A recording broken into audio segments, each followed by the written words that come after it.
Hello students, chapter number 5 कल हमने शुरू किया था और कल ही ख़त्म भी कर दिया था।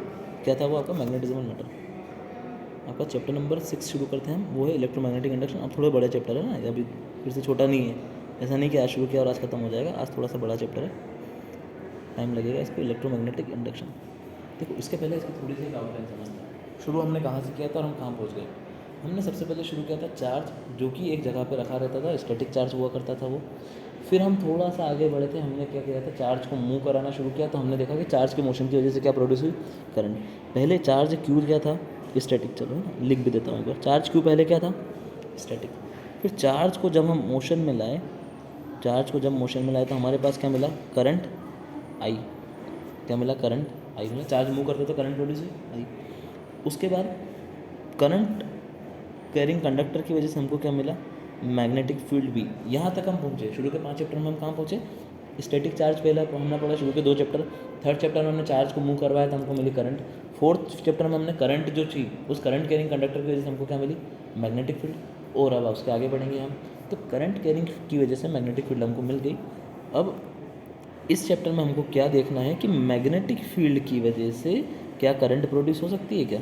अगर मैग्नेटिक फील्ड में मैं किसी ऐसे वायर को ले जाके रख दूँ तो क्या उसमें करंट फ्लो होगी क्या? उस चीज़ को हमको देखना है।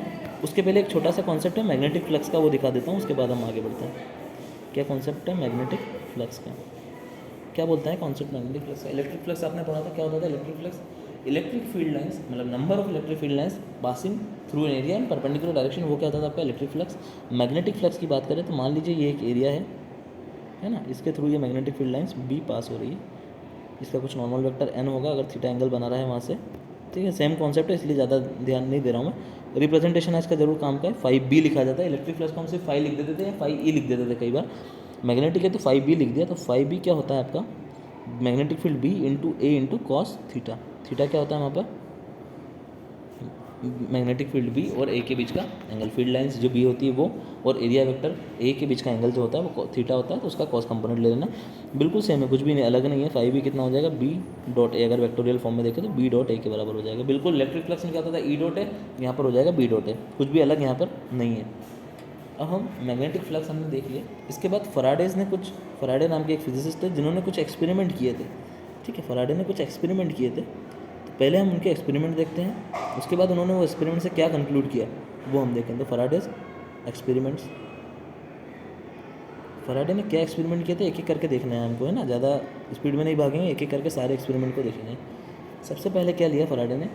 एक करंट कैरिंग कॉइल ली, जैसे करंट कैरिंग कॉइल ली, ठीक है। इसके अंदर लगाया एक गैल्वेनोमीटर। यहाँ पर क्या लगाया? एक गैल्वेनोमीटर। गैल्वेनोमीटर को मैं थोड़ा सा सिर्फ ऐसे बॉक्स बना देता हूँ, गैल्वेनोमीटर को नीचे लिख देता हूँ जी। अब उसने क्या करा, कॉइल थी उसके अंदर करंट फ्लो नहीं हो रही थी, सिर्फ कॉइल लाया, उसके अंदर गैल्वेनोमीटर लगा दिया। अभी नीडल कहाँ पॉइंट कर रही होगी? न्यूट्रल पे। अभी नीडल कहाँ होगी? न्यूट्रल पॉइंट पे। क्या करा उसने? एक बार मैग्नेट लिया। क्या लिया? एक बार मैग्नेट लिया, ये नॉर्थ ये साउथ पोल। इस बार मैग्नेट को उसने उस कॉइल की तरफ मूव करवाना शुरू किया। क्या किया इसने? बार मैग्नेट को कॉइल की तरफ मूव करवाना शुरू किया। तब क्या होगा, उसने ये ऑब्ज़र्व किया। जो उसने ऑब्ज़र्व किया वो मैं आपको बता रहा हूँ कि इस जो करंट कैरिंग कंडक्टर था, करंट कैरिंग कंडक्टर नहीं था अभी तक, उसके अंदर एक करंट इंड्यूस हो जाती है, और गैल्वेनोमीटर डिफ्लेक्शन शो करता है। सपोज कर लिया राइट साइड में भी किया, है ना। नॉर्थ में किया तो राइट साइड में उसने डिफ्लेक्शन को शो किया। डायरेक्शन कैसे देंगे वो हम आपको बताएंगे। अभी के लिए आप मान लीजिए कि राइट साइड में उसने मोशन को गैल्वेनोमीटर ने डिफ्लेक्शन शो किया। अगली डायरेक्शन नॉर्थ की वजह से कैसे आती है, साउथ की वजह से कैसे आती है, वो आपको अभी देखेंगे। दूसरी बार उसने क्या करा, ये वाला मैग्नेट ऐसे ही लिया, है ना? क्या किया इस बार उसने? ये मैग्नेट तो ऐसे ही लिया, है ना। अब उसने मैग्नेट को क्या करा, उल्टा पकड़ा, साउथ से नॉर्थ की तरफ। अब साउथ को पास में लेके आया, तो उसने क्या ऑब्जर्व किया, गैल्वेनोमीटर ने डिफ्लेक्शन कहाँ शो किया इस बार? लेफ्ट साइड में। मतलब करंट की सारी डायरेक्शन क्या बदल गई?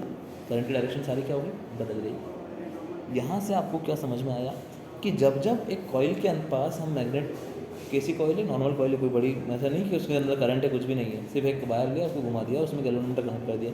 ये ऑब्जर्व किया कि जैसे जैसे नॉर्थ पोल पास आ रहा था, जैसे जैसे नॉर्थ पोल उसके पास आ रहा था, करंट की कुछ डायरेक्शन आई, ठीक है, करंट फ्लो होना शुरू हो गई। उसके बाद उसने क्या ऑब्जर्व किया कि जैसे जैसे अब नॉर्थ पोल को दूर लेते गया तब करंट की कम होती गई और डायरेक्शन भी चेंज होती गई।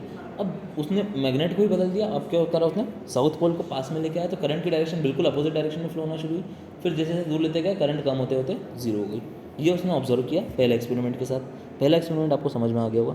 अब बढ़ते हैं हम उसका दूसरे एक्सपेरिमेंट के साथ। क्या कर रहे हैं हम उसका दूसरा एक्सपेरिमेंट समझते हैं। दूसरे एक्सपेरिमेंट में उसने क्या करा, ये एक करंट कैरिंग, ये आपकी नॉर्मल कॉइल ली जिसके आसपास उसने लगाया गैल्वेनोमीटर जी, ठीक है। क्या लिया, गैल्वेनोमीटर लगाया current carrying coil, normal coil के अंदर करंट कैरिंग कॉइल निकल रहा है पर करंट कैरिंग कॉइल है नहीं वो। अब उसने क्या करा, एक और कॉइल ली। क्या लिया, एक और कॉइल ली।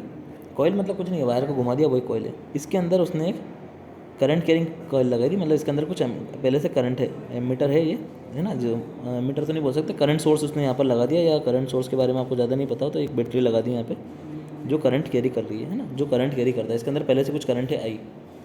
तो अब देखो ये अगर करंट कैरिंग कॉइल है, अगर मैं बात करूँ सिर्फ इस वाली कॉइल की जो करंट कैरी कर रही है, तो इसकी वजह से कुछ ना कुछ मैग्नेटिक फील्ड होगी, इसकी वजह से कुछ ना कुछ मैग्नेटिक फील्ड होगी, कुछ ना कुछ तो होगी ना।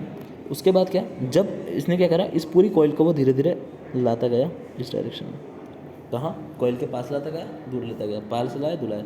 तो उसने ये ऑब्जर्व किया कि जब पास लाया तो पहले नीडल कहाँ थी, न्यूट्रल थी। जब पास लाया रेड से शो किया, पास लाया तो कहाँ मूव किया उसने, राइट साइड में सपोज। जब वो लेफ़्ट ले गया उसको फिर से, तो कहाँ मूव किया उसने, लेफ़्ट साइड, ठीक है। पास लाया तो ये, दूर लाया तो उसने 0 0 करंट धीरे धीरे क्या हो गई, 0 की तरफ हो गई, और दूर ले जाएगा तो नेगेटिव में बनने लगी। इतना क्लियर हो गया सेकंड एक्सपेरिमेंट में। नेक्स्ट हम बात करें थर्ड एक्सपेरिमेंट की। थर्ड एक्सपेरिमेंट में उसने क्या किया, कॉइल ली, वही सारी चीज़ें हैं, गैल्वेनोमीटर लिया, फिर से एक कॉइल ली, फिर से एक बैटरी ली।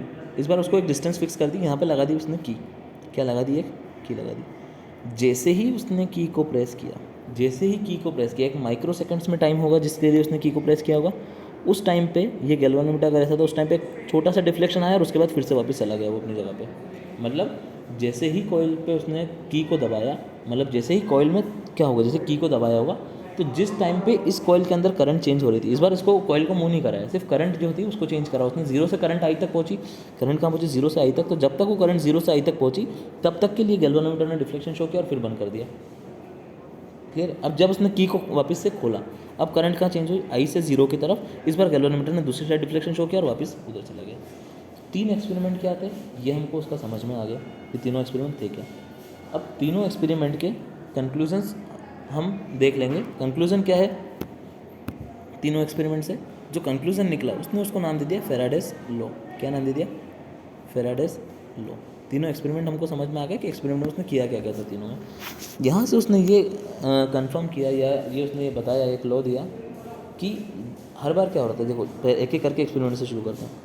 पहले एक्सपेरिमेंट की जब बात करें तो क्या हो रहा था, जब नॉर्थ को पास में लेके जा रहा था तो कहीं ना कहीं मैग्नेटिक फ्लक्स जो उसका था, मैग्नेटिक फील्ड लाइंस की वजह से जो मैग्नेटिक फ्लक्स था वो चेंज हो रहा था जैसे जैसे पास जाएगा। तो फील्ड लाइंस ज़्यादा जाएगी, अगर मान लो ज़्यादा फील्ड अगर उसके बिल्कुल पास हो गया तो फील्ड लाइंस बहुत ज़्यादा जा रही होगी उससे। फील्ड लाइन ज़्यादा पास होगी मतलब क्या, फ्लक्स ज़्यादा, और फ्लक्स ज़्यादा तो उसने देखा कि करंट भी ज़्यादा हो रही थी। अब जब वो साउथ को लेके गया तो फिर से वही चीज़ होगी कि फ्लक्स में चेंज हुआ, और फ्लक्स ज़्यादा तो वहाँ से भी उसने देखा कि फ्लक्स में चेंज ज़्यादा अगर तो वहाँ से भी इंडक्शन ज़्यादा, इंडक्शन लगे करंट को इंड्यूस होना, उसको इंडक्शन भी ज़्यादा। नेक्स्ट केस में उसने वही चीज़ क्या देखी, करंट कैरिंग कॉइल के साथ। तो करंट कैरिंग कॉइल ली, उसकी वजह से मैग्नेटिक फील्ड थी, उस मैग्नेटिक फील्ड का जो की वजह से जो फ्लक्स था उसके रेट को उसने अगर बढ़ाया, मतलब पास में लेके गया, अगर फ्लक्स में चेंज जो हो रहा था उसको पास में लेके गया, फ्लक्स में चेंज को बढ़ाया, तो वहाँ से उसने क्या देखा कि करंट शो नीडल जो थी वो गैल्वेनोमीटर की डिफ्लेक्शन शो कर रही थी। जब दूर लेके गया तो अपोजिट डायरेक्शन में डिफ्लेक्शन शो कर रही थी। नेक्स्ट उसने क्या देखा कि जब उसने कॉइल को की प्रेस किया तो जिस टाइम पे सिर्फ करंट चेंज हो रही थी, जिस टाइम पे करंट चेंज हो रही थी, तब जब सिर्फ उसी टाइम तक उसको क्या मिला, डिफ्लेक्शन। जब करंट कांस्टेंट हो गया तो डिफ्लेक्शन नहीं मिला। तो इन तीनों एक्सपेरिमेंट से उसने क्या प्रेडिक्ट किया कि जब जब मैग्नेटिक फ्लक्स चेंज होता है किसी कॉइल के साथ लिंक होने वाला, जब जब किसी कॉइल के साथ लिंक होने वाला मैग्नेटिक फ्लक्स चेंज होता है, तब तक एक वोल्टेज इंड्यूस होता है किसी भी कॉइल के अंदर। किसी भी कॉइल के अंदर वोल्टेज इंड्यूस होता है कब, जब उसके साथ लिंक होने वाला फ्लक्स चेंज हो जाए तब। और वो ईएमएफ जो इंड्यूस होता है वो होता है E is equals to minus d∅dt के बराबर। अब आप सोच रहे होंगे सर ये क्या बड़ा बड़ा लिख दिया, माइनस d∅dt, ये क्यों लिखा है। D phi by D T, phi क्या था आपका, फाई को भी लिख देता हूँ। मैग्नेटिक फ्लक्स का रेट ऑफ चेंज जो था, उसने ये कैलकुलेशन भी की होगी उसने बहुत सारी कि कितना कब चेंज हो रहा है, वहाँ से उसने लॉ दिया था कि जिस रेट से मैग्नेटिक फ्लक्स चेंज हो रहा होगा उतना ईएमएफ उसके अंदर कॉइल के अंदर इंड्यूस हो जाएगा। अब बात आती है नेगेटिव साइन की, तो नेगेटिव साइन क्यों लगाएगा? नेगेटिव साइन का एक्सप्लेनेशन दिया मिस्टर लेंज ने, इसको बोला जाता है लेंजिस लॉ। उसने क्या बोला कि ये नेगेटिव साइन इस वजह से आ रहा है कि करंट आपकी किस वजह से इंड्यूस हुई, कि फ्लक्स में चेंज होना चाहिए था, है ना। करंट किस वजह से इंड्यूस हुई, कि फ्लक्स में चेंज हो रहा था, इसलिए करंट इंड्यूस हुई। अब अगर ये जो ईएमएफ जनरेट हुआ है ये इस तरह से जनरेट हो रहा है कि अब वो फ्लक्स को चेंज नहीं होने देगा, अब वो फ्लक्स को चेंज नहीं होने देगा। मतलब क्या, कि जिसकी वजह से तुम बने हो, जिसकी वजह से तुम बने हो तुम उसी को अपोज कर रहे हो, जिसकी वजह से आपका प्रोडक्शन हुआ है, जिसकी वजह से आप इंड्यूस हुए हो, आप अगर उसी चीज़ को अगर अपोज करोगे तो उसको आप क्या बोल दोगे, साइन। उसके लिए उसने लगा दिया आगे नेगेटिव। इसको नेगेटिव साइन को किसने एक्सप्लेन किया था, लेंज ने, इसलिए उसको बोला जाता है लेंजिस लॉ। अब बात आती है आपके वाला केस की, जो हमने पहले देखा था कि जब नॉर्थ से साउथ आ रहे थे तो क्या, तो जब भी आप नॉर्थ पोल की वजह से, नॉर्थ पोल के पास आने की वजह से करंट की डायरेक्शन देखोगे तो कैसे याद रखना है, ये नॉर्थ बनाया, इसको ऐसे घुमाया, इसको ऐसे घुमाया, ये डायरेक्शन कब होगी, जब नॉर्थ पोल पास में आ रहा होगा। जब साउथ पोल पास में आ रहा होगा तो क्या करना, साउथ को ऐसे घुमाया, इसको ऐसे घुमाया। मतलब क्या, साउथ की वजह से क्लॉकवाइज और नॉर्थ की वजह से एंटी क्लॉकवाइज। इसकी इस तरह से हम करंट की डायरेक्शन को देंगे using Lenz law. Lenz law भी बोल सकते हैं। जनरली आपने देखा कि यह नॉर्थ था तो इस तरफ करंट जा रही थी, जब साउथ को लेके आया तो उस तरफ करंट जा रही थी, राइट, क्लॉकवाइज। ठीक है, ये फैराडेज लॉ के बारे में इतना आज के लिए बहुत है। कल हम मोशनल ईएमएफ और इंडक्टेंस के बारे में पढ़ेंगे। तब तक के लिए God bless you and thank you so much.